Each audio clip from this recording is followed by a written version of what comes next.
Happy Friday, everybody. This is a lookout at some rare clouds forming over the Vancouver waterfront from earlier today. Thanks to our Hotel Indigo Kirkland Tower camera for giving us this view of a cloud iridescence. Not typically a sight that we see here anywhere across the world, but it just so happened that everything fell into place to give us that unique view.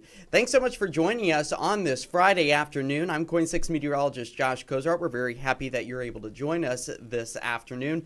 And we got a lot to break down because there is a lot of activity expected to fire up here across the Pacific Northwest as we work our way towards the weekend.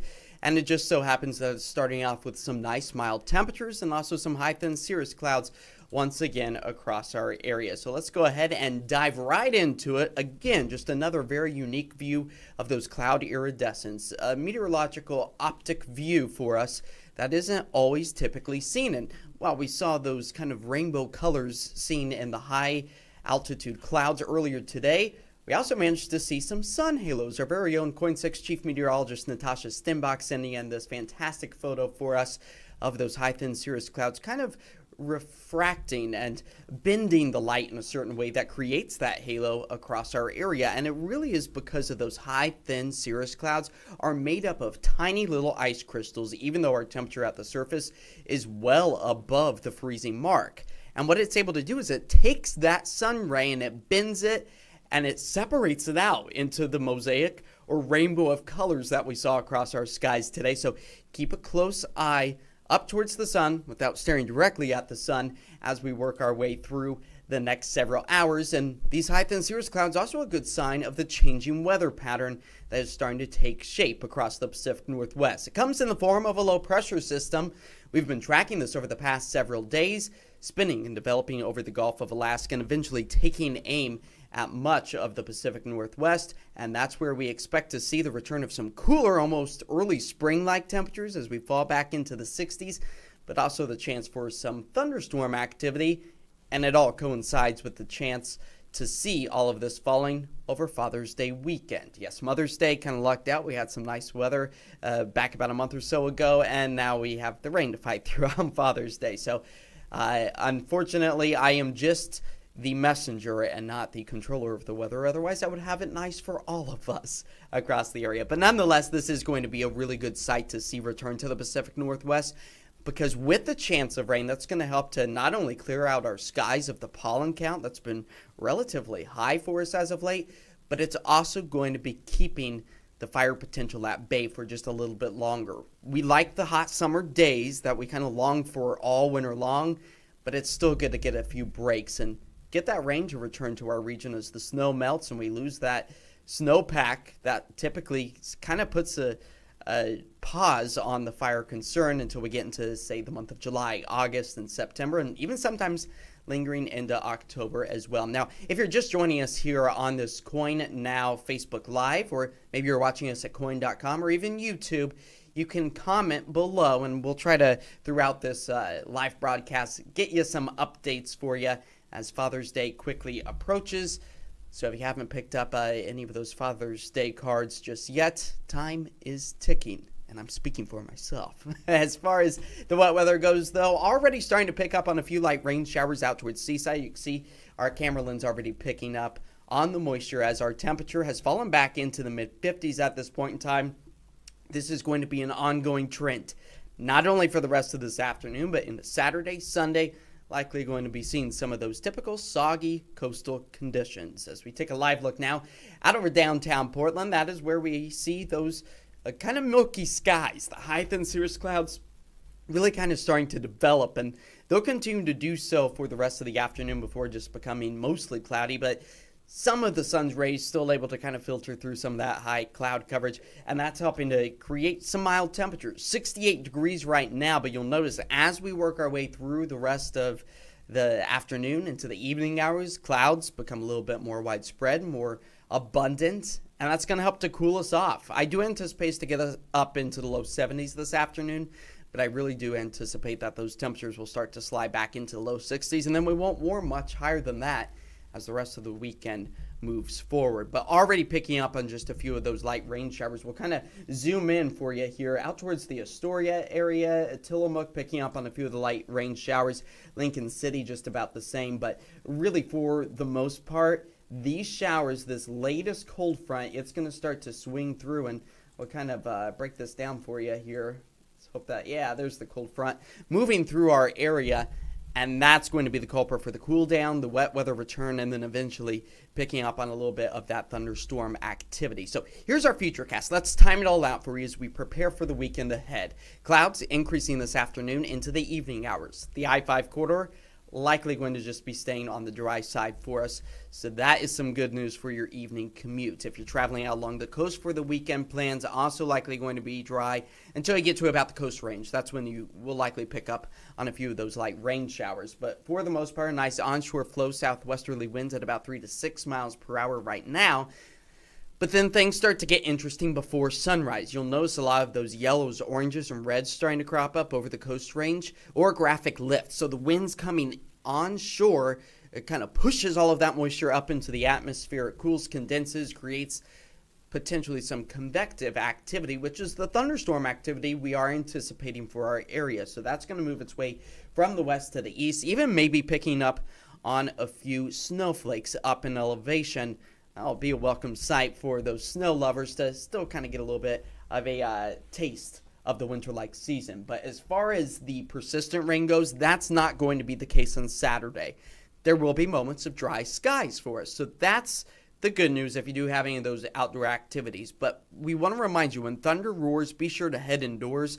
That's the saying the National Weather Service really tries to ingrain into our heads, and something you should keep in your back pocket as we move through the weekend. So maybe if dad's firing up the grill Saturday, maybe going out golfing, trying to relax outside, if a thunderstorm starts to approach your area and you hear the thunder, see the lightning, you are close enough to be struck. So it's best just play it safe, go inside, wait for that storm to subside and move past. And we have that potential activity all the way through the afternoon into the evening hours. It's not until about 7, 8 o'clock that we start to see a lot of these cells break apart. Temperatures will cool enough into the 50s. Yes, the 50s for the evening hours.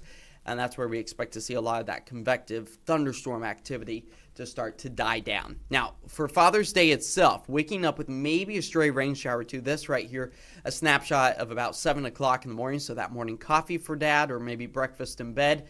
Going to be kind of a cozy one with a few light rain showers and mostly cloudy skies. As the day progresses, keeping those mostly cloudy conditions, but eventually those clouds will start to break down and we'll be able to dry out our skies as we work our way into the afternoon. But again, that thunderstorm potential solely for Saturday, that's going to include much of the state of Washington, parts of northwest Oregon as well. That does include the Portland metro area, dipping down as far south as just about Salem or so in Marion County. And again, maybe one or two of these could roll their way out of that green shaded area, so over the foothills of the Cascades themselves, some of our coastal communities. We typically sometimes see the lightning fire up just offshore.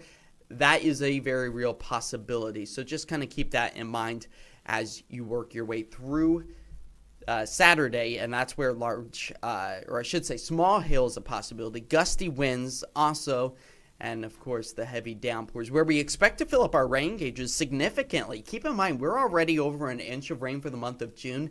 Typically we see a little over inch and a half of rain for the entirety of the month, so we're only missing out on about a half inch of rain, and we'll start to fill up the bucket close to about a quarter to maybe even a half inch for some of us, maybe even closer to 3/4 of an inch out along the coast as we pick up on a few of those rain showers starting this afternoon and into the evening. So overall, a nice drink of water for us. But the big kind of maybe letdown, if you're not a fan of the cooler weather, is going to be those colder than normal temperatures, a trough moving overhead. This is the culprit, the low pressure system we've been watching develop that's going to be causing the cooler, wetter, stormier, and more spring-like weather once again move its way back into the Pacific Northwest. So just kind of keep that in mind. It's going to stay overhead all the way through the weekend into the start of Monday. It's not until we get to like late Monday, Tuesday that we start to see this ridge of high pressure really start to build. and that will help to push things back to more seasonal conditions, and then we go well above that. We're talking about temperatures back up into the mid, if not even the upper 80s potentially. It's still about a week or so out, so the numbers will still continue to fluctuate and change, but by Wednesday, 83, Thursday, 86, 85 for Friday. So the cooling trend, if you're a fan of the wet weather, more Pacific Northwest-like conditions, expect to hold on to that at least for the next 3 days. So this is kind of a forecast that gives a little bit of something for everybody. If you like thunderstorms, that's Saturday. And if you like the cooler weather, you get that at least for the next several days before the summer heat, the summer sun, once again, returns to our region. I'm just going to make sure that here on our Facebook page, we don't have any questions coming in. Again, feel free to comment, ask any questions, share this post with family or friends that you know are maybe heading out to the coast or doing something with Dad this weekend and would like to share this weather information.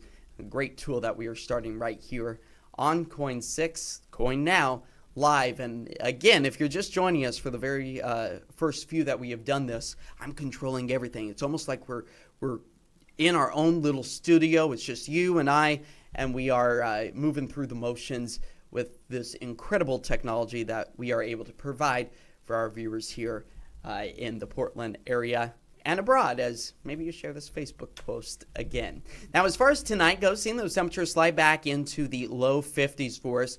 We'll hold off on that rain potential until we get to, say, 3, 4 in the morning or so. So likely going to be a soggy start to the day tomorrow, as well as those temperatures slide back to the low 50s. For tomorrow, expecting those highs only to get up to about 65 degrees. Expecting some thunderstorm activity on again and off again. Not everyone will see thunderstorms, but don't be caught off guard if you do pick up on some of that small hail, maybe a bolt of lightning, a rumble of thunder off in the distance, heavy downpours, gusty winds. All in the realm of possibility as we work our way into Saturday. Now, here you go, Dads. Overall, a snapshot of the weekend. Spotty showers, if not even thunderstorms for some of us. Drier for Father's Day itself. But boy, temperatures about 10 degrees cooler than what they typically should be for this time of year. We should be hovering in towards the mid-70s for the middle of June for Father's Day.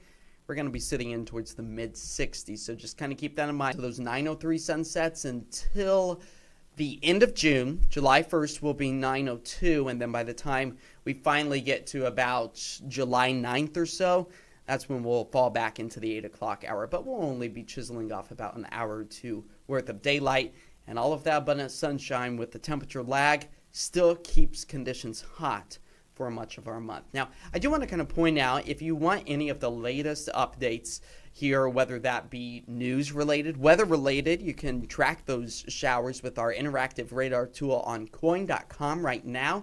It's a great tool for you to go to. We just posted a story, an update on the thunderstorm potential. So if you don't want to watch this in its entirety, you can just read a little bit of a snapshot of what this weekend is expected to entail for your outdoor Father's Day plans.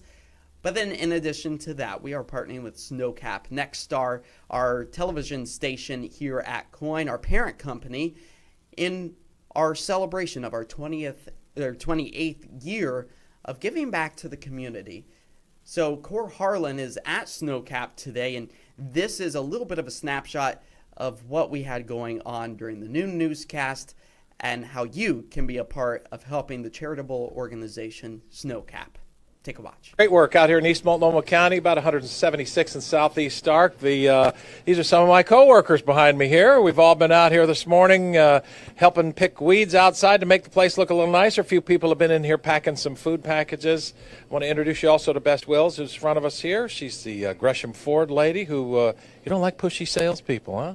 No, but we don't have pushy salespeople, but my Carly dealership's going to have pushy salespeople, I'll tell you that, one way or the other. You're involved out here at Snowcap for real reasons that hit close to home. You are a first-generation car dealer, and you've just been a real big supporter of these folks out here. Well, I love everything local. Yeah. I love to shop local. Mm-hmm. I love to give local. I love that we have the best local food pantry, and I love local media. I love that local KOIN team came out here today, And so when they say the media is bad, not the local KOIN team, okay?